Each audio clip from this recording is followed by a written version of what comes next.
వరద బీభత్సం భారీ నష్టాలను మిగిల్చింది. వాయుగుండం ప్రభావంతో కురిసిన వర్షాలకు భారీ ఈదురుగాలులు రైతాంగం తీవ్రంగా నష్టపోయారు. ఇక దాదాపు 500 ఎకరాల్లో అరటి తోటలు నేలకొరికాయి.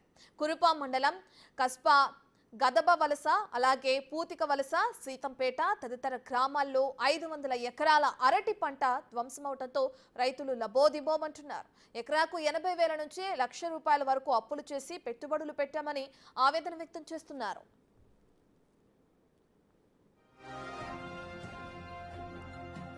ఇక సాలూరు మండలంలో 100 ఎకరాల్లో అరటి, మొక్కజొన్న పంట నష్టం జరిగింది. మరో నెల రోజుల్లో పంట చేతికొస్తుందనగా గాలుల బీభత్సంతో పంట పూర్తిగా దెబ్బతింది. బొబ్బిలిలో కూడా అరటి పంట పూర్తిగా ధ్వంసమైంది. గాలుల బీభత్సానికి పూర్తిగా నేల కొరికింది. వ్యవసాయ అధికారులు పంట నష్టం అంచనా వేసి ఆదుకోవాలని రైతులు కోరుతున్నారు. మాది లింగాలవలస గ్రామం అండి. మా గ్రామంలో ఎక్కువగా పండించే పంట మొక్కజొన్న అండి. ఈ మొక్కజొన్న మీద చాలా రైతులు కూడా ఆధారపడి ఉంటారండి. కాకపోతే గత ఈ 2 రోజులుగా వర్షం మామూలుగా కురలేదండి. కురిసిన తర్వాత కూడా వర్షమే కాకుండా అతి విపరీతమైన గాలుల వల్ల ఈ మొక్కజొన్న పంట అనేది నేలపాలు అయ్యిందండి. ఈ పంట వల్ల మాకు చాలా చేతికొచ్చిన పంట నేలపాలు అయ్యేసరికి రైతులు మేమందరం ఆందోళన ఉన్నామండి. తక్షణమే మాకు 2 నుంచి 3 ఎకరాల దాకా ఈ పంట నష్టం అయిందండి.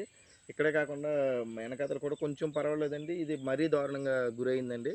దీనివల్ల మాకు 2 నుంచి 3 లక్షల వరకు ఆర్థికంగా చాలా లోటుగా వెళ్ళిపోన్నామండి. దయచేసి ప్రభుత్వం తగిన చర్యలు తీసుకుంటామని మా మొక్కజొన్న రైతులను ఆదుకుంటుందని మనస్ఫూర్తిగా కోరుకుంటున్నామండి.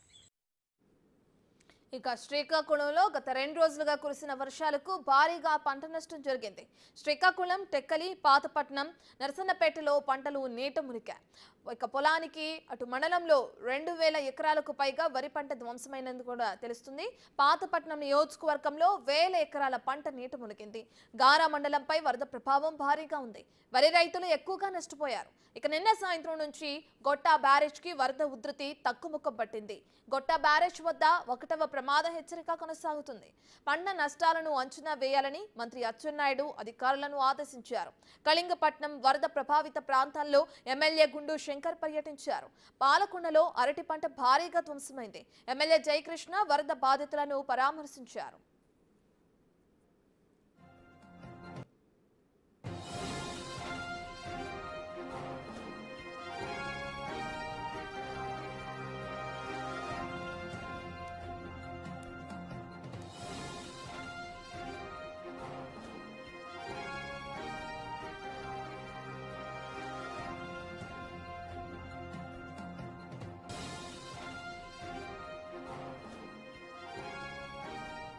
డీటెయిల్స్ అందించడానికి అటు విజయనగరం నుంచి మా ప్రతినిధి శివశంకర్ లైవ్ లో జాయిన్ అవుతున్నారు. ఇప్పటికే కురిసిన వర్షాలకని చెప్పుకోవచ్చు, లేదంటే భారీ ఈదురుగాలుల కారణంగా పంట నష్టం ఎక్కువగా జరిగింది.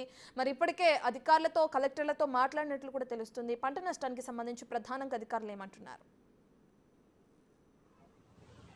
రత్న, ఒక్కసారి మనం ఉమ్మడి విజయనగరం జిల్లాలో పరిస్థితి చూసుకున్నట్లయితే నోటు వరకు వచ్చినటువంటి ఆహారం కాళ్ళతో తన్నటువంటి పరిస్థితి అయితే ఏర్పడింది. ఎందుకంటే ఇదిగో అదిగో అంటే ఇంకొక నెలలోనే చేతికి వస్తుంది పంట, సంతోషంగా పండుగలన్నీ కూడా చేసుకుందాం అన్న టైంలో ఒక్కసారిగా మన్యం జిల్లా రైతులకి, ఇప్పటికే మన్యం జిల్లా రైతులకి ప్రతిరోజు నిత్యం కష్టాలని చెప్పుకోవచ్చు. ఎందుకంటే అక్కడ గిరిజన రైతులు ఎక్కువగా ఉంటారు. వారందరినీ మనం గతంలోనే బిగ్ టీవీ చాలా ఎక్స్క్లూజివ్ గా కూడా చూపించింది. అక్కడికి వెళ్ళి ఏనుగులు ఏ విధంగా పంటను నాశనం చేస్తున్నాయో చూసాం. అదేవిధంగా అక్కడ ఆసుపత్రిలో విష జ్వరాలతో రోగులు అంటే ప్రజలు ఏ విధంగా ఇబ్బంది పడుతున్నారు అనేది కూడా చూసాం. అంటే రోజుకో కష్టం వారిని వెంటాడుతుందని చెప్పుకోవచ్చు. ఇప్పటికిప్పుడు ప్రకృతి కూడా వారిపై ప్రకోపం చూపించిందనే చెప్పాలి. ఎందుకంటే సుమారు 1000 ఎకరాలకు పైగా పంట నష్టం అయితే జరిగింది. అరటి కావచ్చు, మొక్కజొన్న ఇవన్నీ కూడా ఎక్కడ చూసినా కానీ నేల కొరిగినటువంటి పరిస్థితి కనిపిస్తుంది. చూసిన ప్రతి ఒక్కరు కూడా అయ్యో పాపం వీరికే ఎందుకు ఇలా జరుగుతుందని అంటే ఆవేదన వ్యక్తం చేస్తున్నటువంటి పరిస్థితి. అధికారులు ఎప్పటికప్పుడు వెళ్తున్నారు, సమీక్షలు చేస్తున్నారు, చూస్తున్నారు తప్ప వారికి పెద్దగా అక్కడ ఉన్నటువంటి మన్యం జిల్లాలో రైతులకు పెద్దగా ప్రయోజనం ఒరిగిందైతే ఏమీ లేదని చెప్పుకోవచ్చు. ఏదైనా సహాయం అందినా కానీ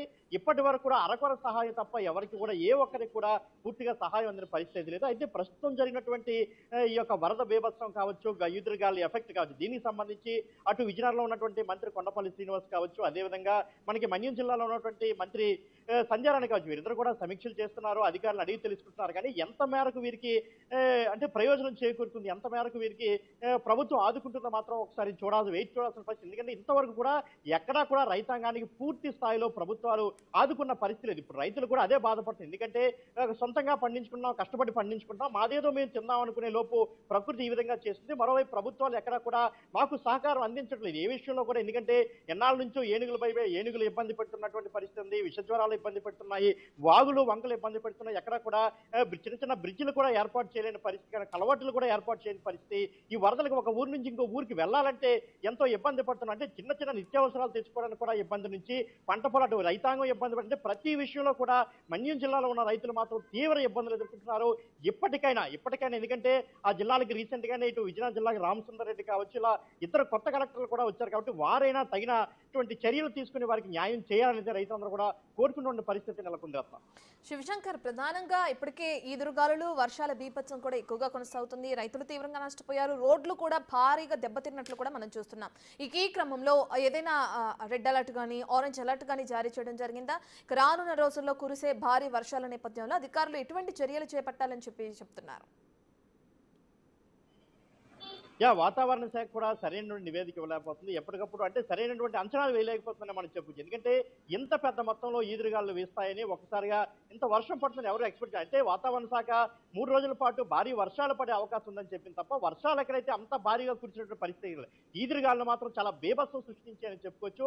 వర్షాలు అటు మన్యం జిల్లాలో కురిసినప్పటికీ కూడా మనకి తక్కువ వర్షపాతం నమోదైంది కాబట్టి వరి పంటలు లాంటివి కొంత సేఫ్ అని చెప్పుకోవచ్చు. కానీ ప్రజలు మాత్రం ఇబ్బంది, ఎందుకంటే వాగులు గడ్డలు ఇవన్నీ నిండడం వల్ల ప్రజలందరూ కూడా ఇబ్బంది పడుతున్న పరిస్థితి. ఒక దగ్గర నుంచి ఇంకో దగ్గరికి వెళ్ళాలంటే కూడా చాలా అంటే నానా అవస్థలు కూడా పడుతున్నటువంటి పరిస్థితి. మోటార్ సైకిళ్ళు కూడా భుజాల మీద వేసుకుని ఒక గడ్డలు దాటుతున్నటువంటి పరిస్థితులు కూడా చాలా అంటే గతంలో కూడా మనం చూస్తాం. ఇప్పుడు కూడా అదే పరిస్థితి. మరికొన్ని ప్రాంతాల్లో అయితే పోలీసుల్ని సెక్యూరిటీగా పెట్టి ఎవరు కూడా ఒక గడ్డలు కావచ్చు వాగులు వంకలు దాటకుండా చూసినటువంటి పరిస్థితి కనిపిస్తుంది. అటు గజపతి నగర్లో కూడా ఇప్పటికే మనం చూసాం చంపావతి నది కొంత ఇబ్బంది పెడుతుంది. గతంలో ఆంధ్ర లాంటి రిజర్వాయర్లు ఉన్నప్పటికీ కూడా అక్కడ కొంత పరిస్థితి అంటే ఇబ్బందికరమైన పరిస్థితులు అంటే ముఖ్యంగా ప్రజలు గిరిజన ప్రజలు కావచ్చు, సాధారణ ప్రజలు కావచ్చు, రాకపోకలకు ఇబ్బంది అవుతారు. కొండల మీద నుంచి వాళ్ళు నిత్యం కూడా టౌన్కి వస్తుంటారు, వారికి కావాల్సినటువంటి సరుకులు కొనుక్కుని వెళ్తుంటారు. వారికి నానా అవసరం వాళ్ళందరూ ఇబ్బంది. ఎక్కడా కూడా ప్రభుత్వం ఎన్నిసార్లు విన్నవించుకున్నా ఎంతమంది మంత్రులు మారుతున్నాం. మనం ముఖ్యంగా మన్యం జిల్లాలో చూసుకుంటే అంటే అక్కడ ఎన్నికయ్యే ప్రతి ఎమ్మెల్యే కావచ్చు, మంత్రులు కావచ్చు, అందరూ కూడా చెప్పేది వాళ్ళకి ఒకటే, మీకు కలవట్లు నిర్మిస్తాం, వాగులు వంకలు వరదలు రాకుండా మేము చూసుకుంటాం, మీకు బ్రిడ్జిలు నిర్మిస్తాం, అదేవిధంగా ప్రాజెక్టులు నిర్మిస్తాం అని చెప్పేసి వాళ్ళందరూ కూడా ఎన్నికల్లో గెలిచే పరిస్థితి. కానీ ఏ ఒక్కరూ కూడా వారి యొక్క బాధలు తీర్చలేని పరిస్థితి ఏర్పడుతుంది. రత్న, మీరు చెప్పినట్లుగానే వాగులు వంకలు పొంగి పొర్లుతున్న నేపథ్యంలో మరి కంట్రోల్ రూమ్స్ ఏమైనా ఏర్పాటు చేశారు అధికారులు? టోల్ ఫ్రీ నెంబర్స్ ఏమైనా పెట్టడం జరిగిందా? దానికి సంబంధించిన డీటెయిల్స్ ఉంటాయి.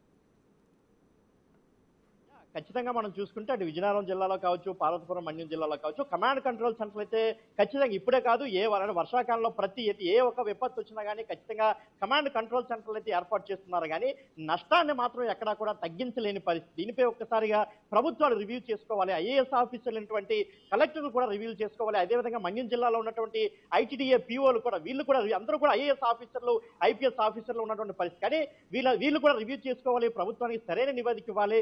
వారికి సహాయం చేసే దిశగా కృషి చేయాలి. ఎక్కడా కూడా అటు ఐఏఎస్ ఆఫీసర్లు కానీ ప్రజాప్రతినిధులు కానీ పూర్తి స్థాయిలో ఎక్కడా కూడా వారికి సహాయం అందించలేదు. ఇంత పెద్ద ఆఫీసర్లు మంత్రులు ఉన్నప్పటికీ కూడా వారికి ఏ విధమైనటువంటి న్యాయం జరగటం లేదో, కమాండ్ కంట్రోల్ సెంటర్లు ఎందుకు ఉంటున్నాయో కూడా అర్థం కాని పరిస్థితి. కేవలం ఎవరికైనా సహాయం కావాలా అని అడుగుతున్నారు.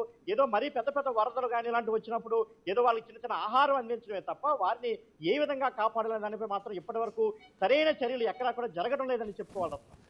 Right, thank you Shivshankar.